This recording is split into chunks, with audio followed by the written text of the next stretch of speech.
আজকে বৃহস্পতিবার, আজকে তো মা লক্ষ্মীকেও স্নান করাতে হবে। গোপু সোনা তো স্নান করে, এই জন্য আজ কিন্তু সকালেই তোমরা দেখেছো সকাল সকাল কিন্তু এক গাবলা জল রোদে দিয়ে এসেছিলাম। আর এখন ঠিক 11:30 মতো বাজে।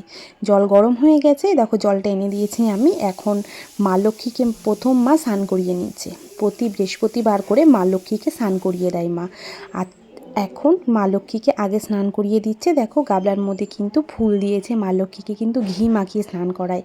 কত সুন্দর করে দেখো।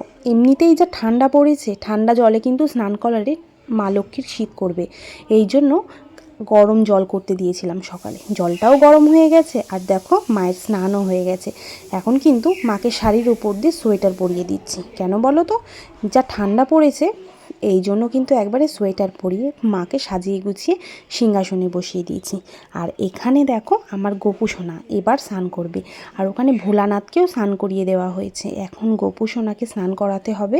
এ দেখো আমার বাবুও চলে গেছে। গোপু সোনাকে নাকি আজকে ও স্নান করাবে বলছিল, আমি দাদাকে স্নান করাবো।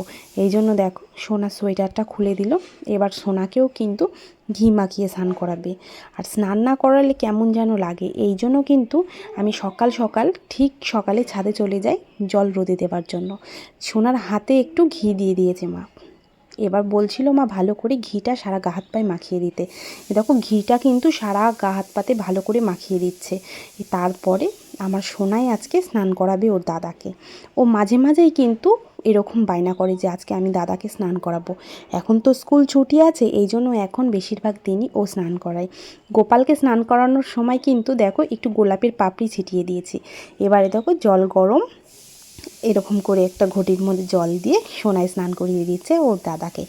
আর জানো কি বলে গোপু দাদার কিন্তু শীত করবে মা, তাড়াতাড়ি স্নান করিয়ে দিই। এর কুটু কুটু করে এত কথা বলছে।